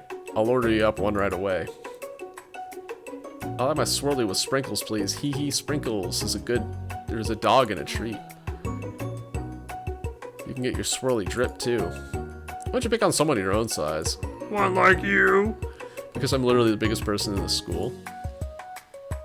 There's that horse that Colonel Sanders rides to school, but who would dare pick on such a gentle and beautiful creature? His horseful beaut, yeah. Got some nerve near suggesting that I pick on a defenseless horse. Now you're twisting my words, and I won't have it. You clench your fist, but the injury from yesterday's mixer accident makes you wince with pain. Doesn't look like you can go on cooking like that. Might as well just give up. Never give up. Ever.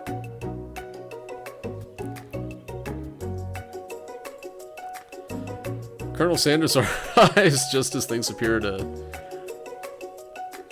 things are close to boiling over. Naturally intuitive person, he senses something has been going on.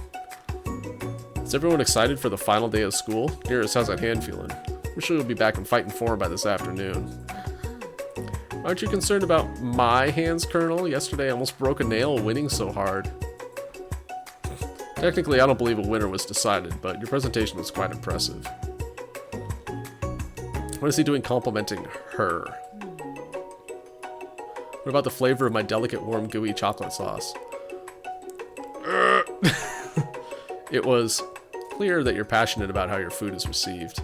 Oh, what? It's a lot of words to say it was bland. Yeah, I was about to say, he's used a lot of words to say nothing. Excuse me, Nearest, I am more than capable enough to speak for myself. Uh-oh, I'm in his bad graces now, too. Maybe you could tell me more of your thoughts as we walk to class, Colonel.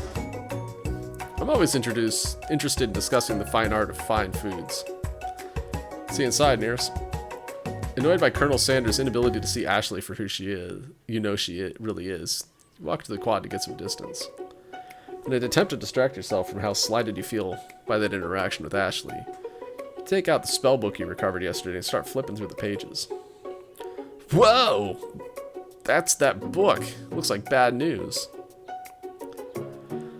It's just something I found lying around. It appeared to be some sort of grimoire, but I don't really believe in that magic stuff.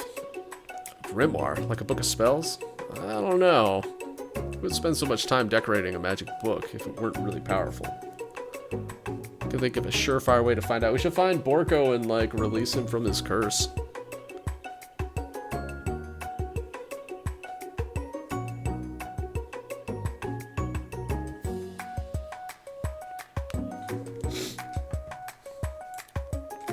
You open a page covered with arcane warnings. Cast only in case of extreme emergency, it says around the edges of the page. I could use a spell here that says it'll erase anyone I choose from all of my memories. If I scrub out Colonel Sanders, it would probably help me focus better on the upcoming final exam. No! That is way drastic. Could you do something else, like anything else not rooted in dark magic? Maybe tie a string around your finger? Okay, fine, it is drastic, but desperate times call for desperate measures. How did we get here? You've got a memory erasing spell sitting right in front of you and a pretty good excuse to try it out. This is a terrible excuse to try it out. Erase my memories? Does that mean I'll erase my memories? No. Take your friend's advice and put the book away. It's almost time for class. Sprinkles is already in the room, waiting for the students to arrive. He clears his voice to make a quick announcement. I want you all to know I feel something of a dog moment coming on, but I assure you it's nothing to be afraid of. His cute little nose scrunches up and he begins to breathe quickly. Ugh, he must be hungry. Reach for some old homework to give him a snack. No. I'm gonna wait and see. Sprinkles stops in his tracks. He focuses on the window. The room is deadly silent. He's probably gonna bark at a bird or something. You follow his gaze. You see a tiny orange squirrel perched on the cherry tree outside. Sprinkles turns feral and runs to the window. He begins barking uncontrollably at the squirrel outside. Bark, bark, bark, bark, bark, bark, bark. Terrence, I told you not to come back here. Terrence, I will destroy you. Terrence! Sprinkles is barking ferociously, drool flying off his face. Do we really want someone this unhinged being a professor at our school?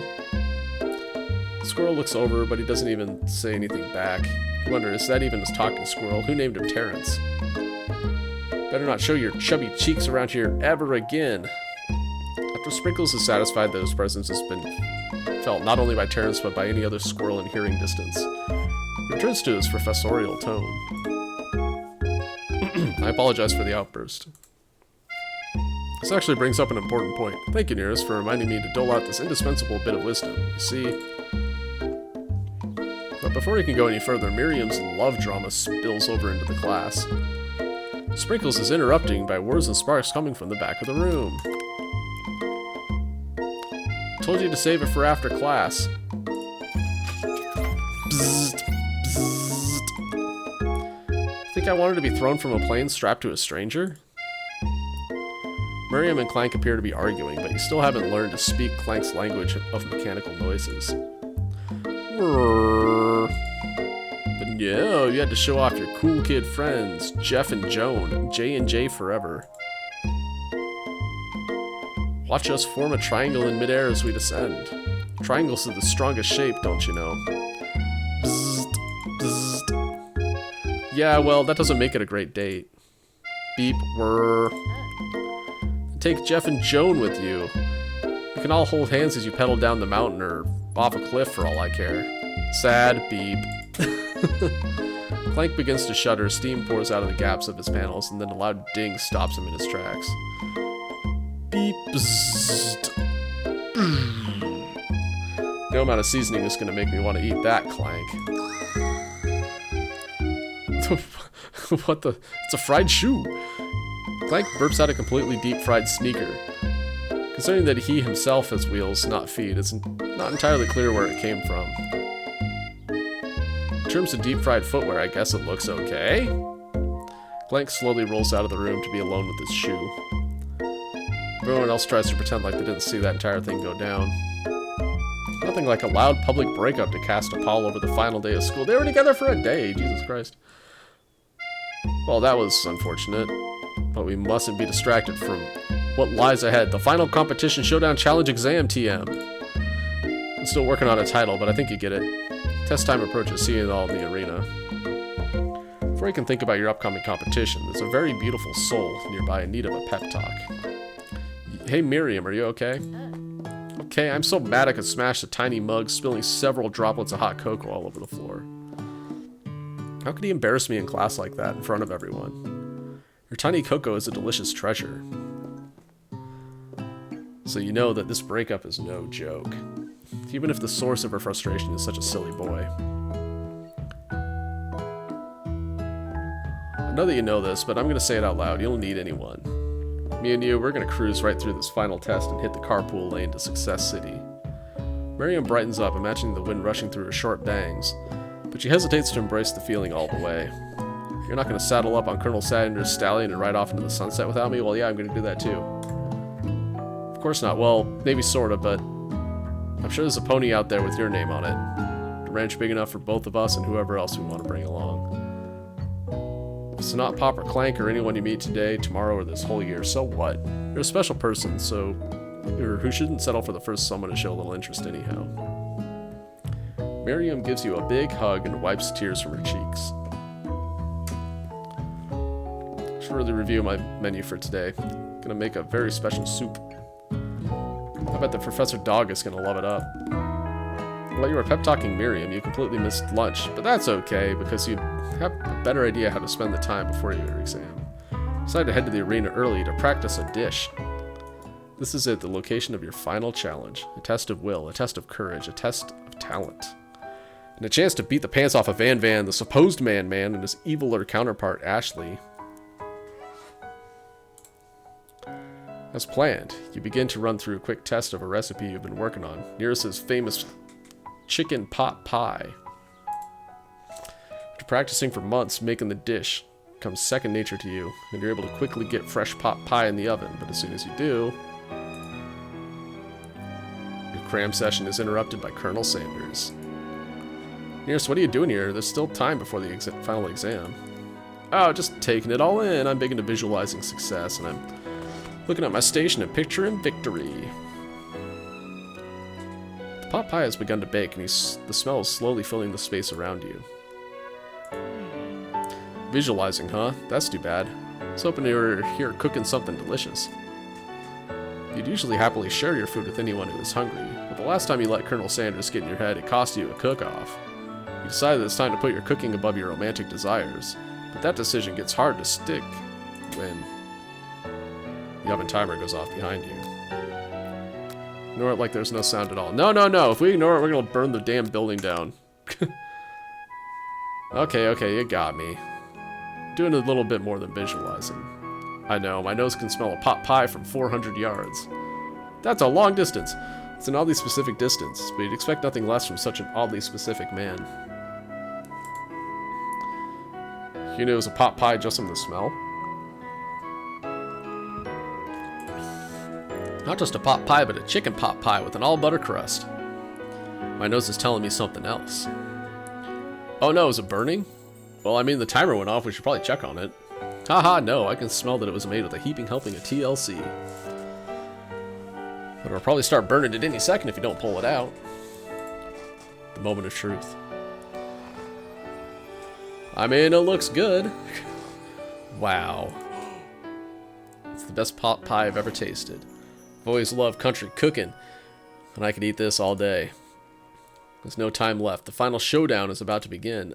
That wasn't the whole name of the challenge. I don't remember what it was, but I'm sure that Professor Dog will tell us. Sprinkles laid down the ground rules. There are no rules. That is, except to cook with everything you've got. You step up for the cook-off of a lifetime.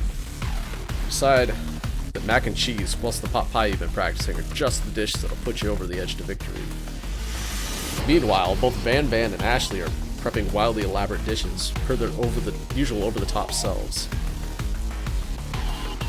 Miriam has a giant magnifying glass and several sets of tweezers. She's definitely prepared to go big, going small.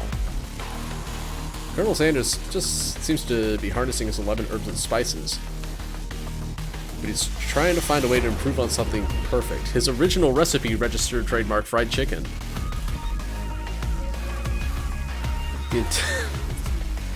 The intensity of the room starts at a full 10 out of 10 with a frenzy of action. Everyone is calling out really cool special cooking moves as they prepare their food. Wow, this is getting serious. Colonel Sanders batters his chicken as it levitates through the air. Egg wash! Miriam furiously injects ingredients into an itty-bitty pot of broth. Best friend batter blaster! Oh. That doesn't sound like what it is. Van Van flexes his pectorals as he chops open a sea urchin.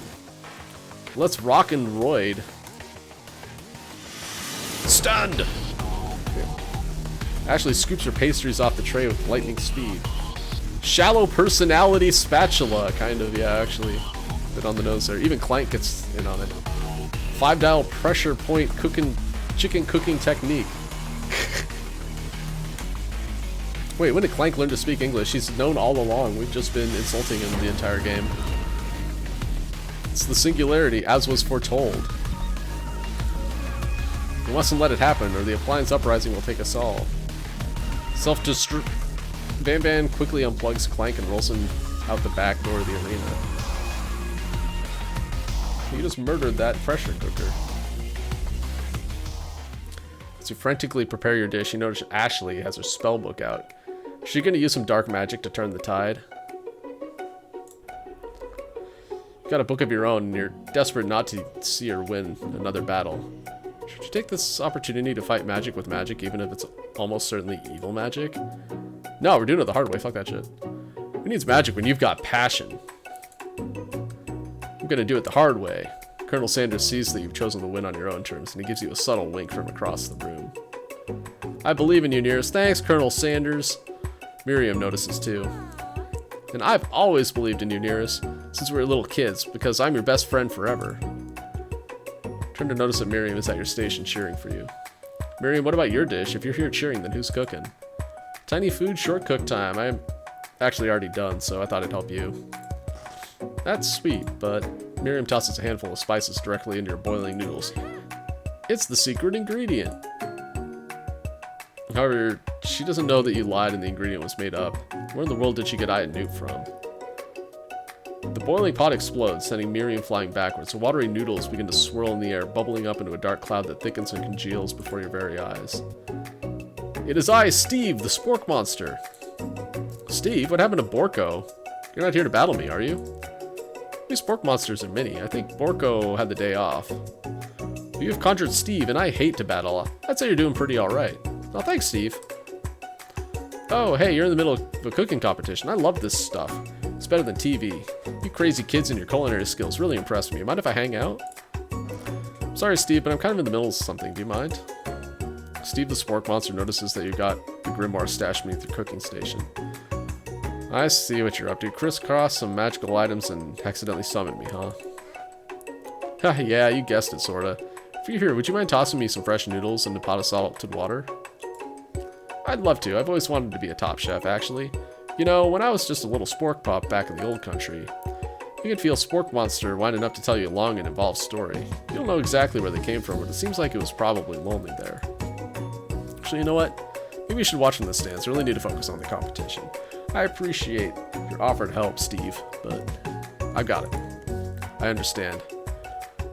It's kind of like that time in monster school that I'd fallen asleep during the scare tactics class, and when I woke up, he tossed a serious stare at Steve, and he takes the hint. Never mind, I'll tell you later. Good luck. What? Having suffered this huge setback, you don't know how you could ever win. Summon extra power from deep within yourself or drop out and quit. No, we're gonna win.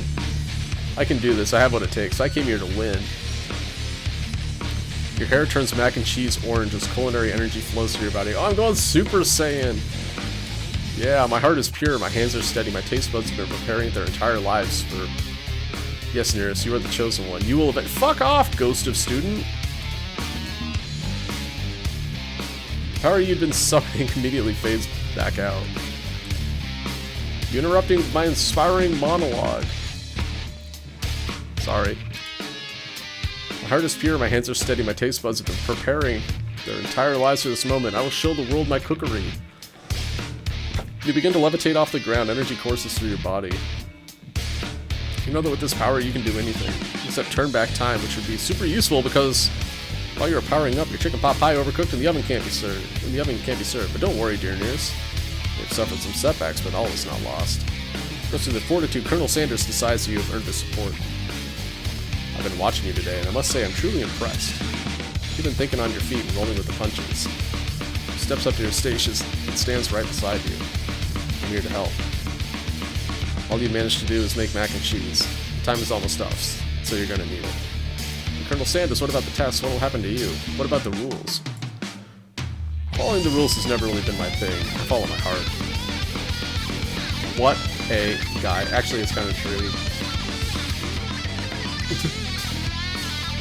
He's known to be a stubborn man. Anyway, Colonel Sanders unfolds a delicate white towel to reveal the most delicious fried chicken tenders you've ever laid your eyes on. Besides, sometimes unexpected combinations can have surprising effects that surpass our individual efforts. Are you suggesting if we combine forces, we can perfect food union? Time's up, students. With time expired, it's the moment everyone has been waiting for. You must now prepare to present your dishes. A handful of students stand tall, but the class seems incomplete. It seems we're missing some students. Pop? Clank? From off screen, you hear a pure, innocent giggle that can only come from one student. Hee hee hee, I'm flying! Sounds like it's coming from that broom closet over there. Miriam, would you mind? Inside the closet, you see Pop hanging on a broom hook by the elastic of his underpants. Pop, get down from there right now. Let me guess, did Van Van have something to do with this? If someone asked for a wedgie, who am I to refuse? I thought a wedgie was a salad. It's like Pop is eliminated from the challenge, seeing how he didn't cook anything. I can't feel my legs. Maybe, excuse me, I gotta sneeze. Hold on, give me a sec.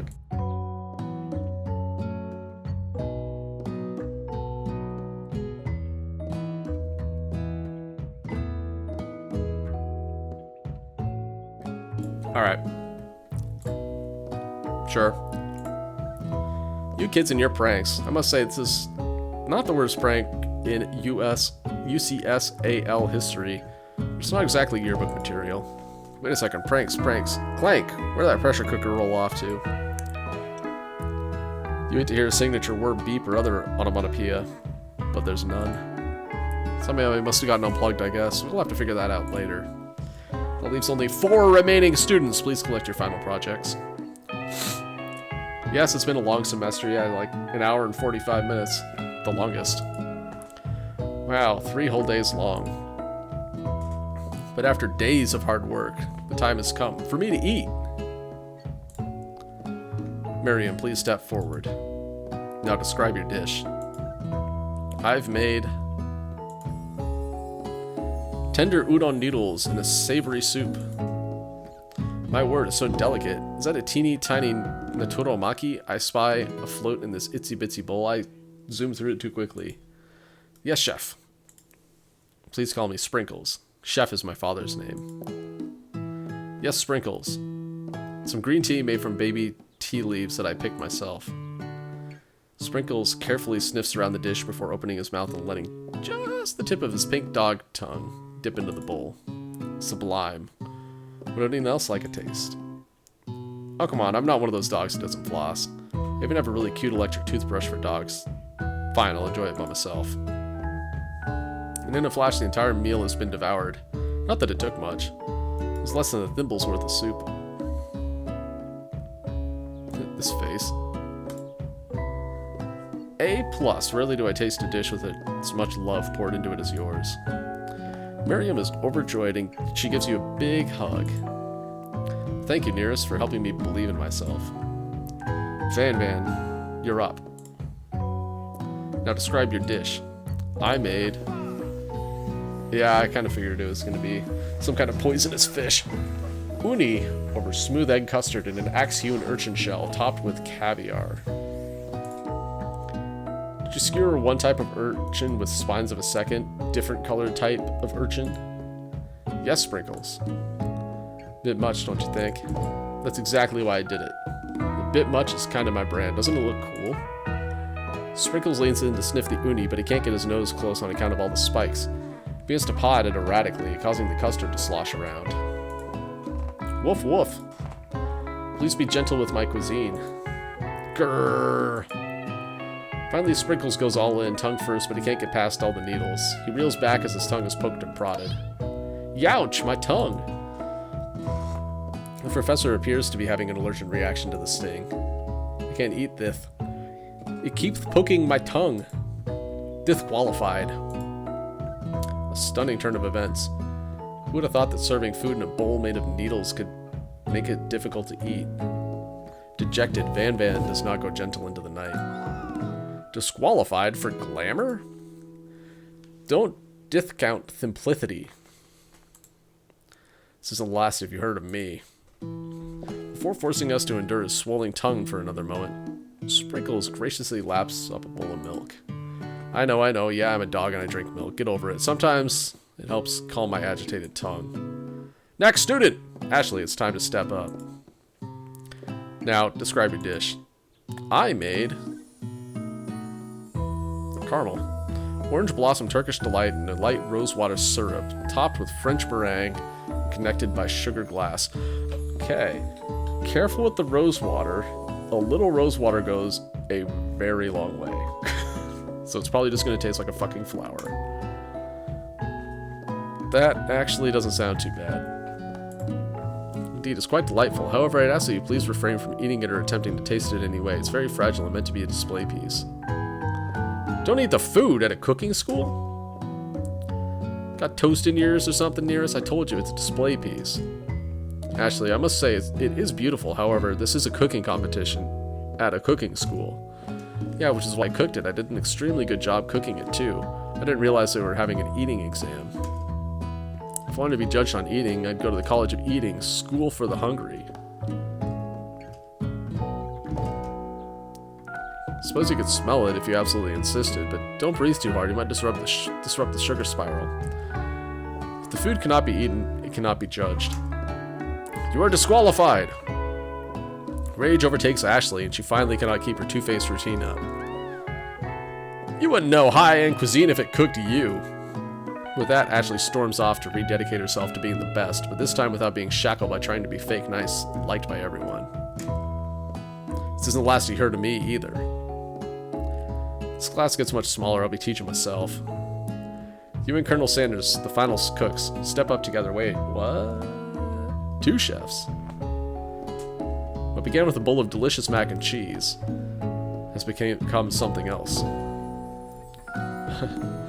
Popcorn chicken mac and cheese. He examines it closely, sniffing and eyeing the bowl. Uh-oh. I don't have a good feeling about this. From somewhere in the room, a literal drum roll plays. Just when I thought I had seen everything in this kitchen, you give me this thing. Completely blow me away. In my 49 years of dog years of life, I've never tasted anything so delicious and perfectly balanced. So delicious, in fact, that everyone passes the class. What? You pass, and you pass. And you get a pass. Everyone gathers around and partakes of the mac and cheese bowl. They all seem to transcend this reality and into another dimension. You win. Together, you and Colonel Sanders have made a new menu item. The new menu item is so impressive that even Van Van and Ashley are drawn back by its magnetic fragrance. They gaze upon your mac and cheese bowl. They admit that you are indeed an excellent chef. Sprinkles declares that you have passed. Everyone has passed. There were supposed to be more battles, but come on, how could they be better than this one? Now that the school year is complete and everyone has graduated, the students return for one last assignment, to get their groove on. The cafeteria has been completely redecorated in order to serve as the site of the school's graduation dance. Compared to the massive high-tech cooking arena, the humble decor seems downright cute and cozy. DJ Dog is in the house! Ow, ow, ow, ow, roo.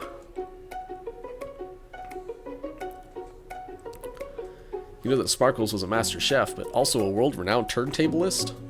Looks like you can't teach an old dog new tricks. Oh? Van and Ashley tell everyone that they've committed themselves to righting the wrongs they did while they were the villains. For a moment, you actually believe them. Not another haunting. No ghosts are allowed at graduation. It's clearly written in the school's bylaws. I was never actually a ghost. It was all a trick to get you to finally notice me. Oh, amusing. Now that everyone is together. It's the Spork Monster. He's totally mellowed out. Wait, is this Steve or Borko?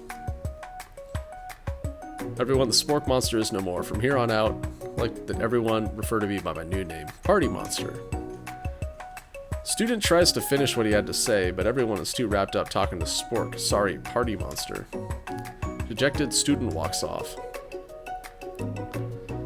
Maybe things didn't work out for Miriam romantically. But she found the love in her cooking, and you know she's gonna do great. The red carpet rolls out across the floor of the ballroom. It's like a Hollywood movie premiere. Who could command such an entrance? It's Pop! He's arrived late to the dance, but apparently for good reason. Walking the carpet, you see, perched atop his dirty chef's hat. A crown? Welcome back, Pop. I know you weren't able to complete the final exam and accept your diploma. So we had it mailed directly to your father. We figured it would be the least to do for the school's dean. Oh, now I get it. And we get a new wing on the school, not to mention the honor of educating the son of Chancellor of such and such. The music of the dance is interrupted by the sound of sparking electrical hissing. It's Clank, who has arrived late to the dance. Now that I've graduated, I can reveal my truth. Whoa, he's still doing the talking thing. I am Clank, and I am not of this earth. I'm actually from a faraway planet in another dimension. What? What? I actually feel like I knew it this whole time. Now that I've learned the ways of your kind, I must return. I must go now, my people need me. Miriam, will you come with me? I don't know what to say, aside from no. Besides no, obviously. I've just begun to learn who I really am. This isn't the time for me to devote my life to figuring out who you are, Clank. You're blown away by Miriam's maturity, kind of, yeah, actually. It's pretty clear that she has managed to surpass you in that regard. I understand, kind of. Humans are weird, yeah they are. The portal opens up and Clank disappears through it. Finally, Colonel Sanders arrives. Oh wow. Looking dapper as ever. Howdy, classmates.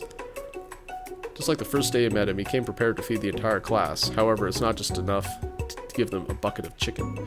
He gave him 2 buckets of chicken. This time it's a full-on meal. A $5 fill-up. Nah, that's more than $5. 20-piece chicken, a side of coleslaw, 2 mashed potatoes, and biscuits. I didn't get to be the most famous chicken man in the history of chicken and man by not reminding people to go out and buy my chicken. Remember, everybody, that's the whole point of this game.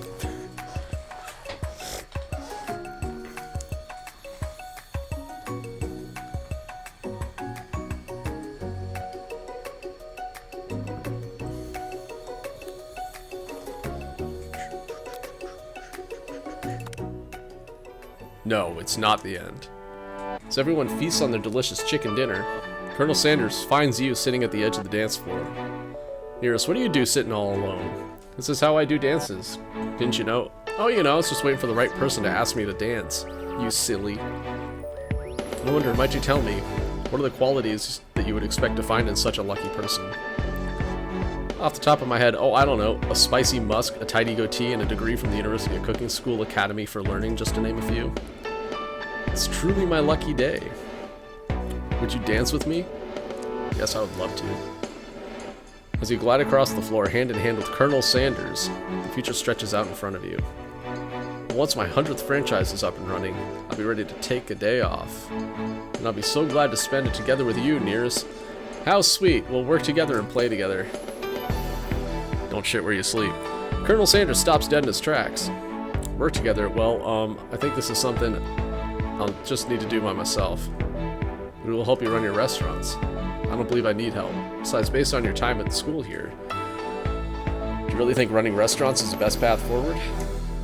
Could it be you found a love connection but failed to earn Colonel Sanders' respect as a chef? Can you live with only half of him, or will you be able to endure sharing him with his other life, the life of an entrepreneur? I suppose I could enroll at a pastry school. Oh, my dear Nearest, I'm sure that you'll find your place eventually. Along the way, you'll have me by your side. The end! Ah, we didn't get the good ending.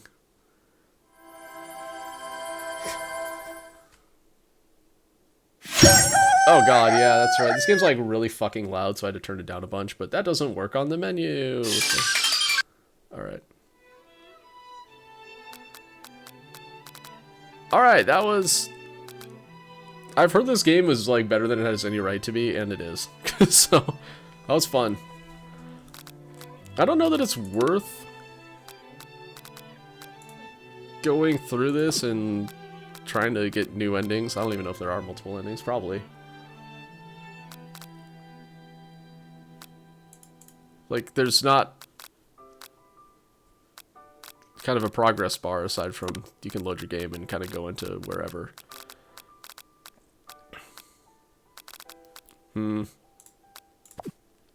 Or maybe we can just stick a pin in this, call it done, and move on to something else. I might do that. Let's do that, actually. Let me think about this. I think we have 3 more cases in LA Noire. We could go run and do a case real quick there.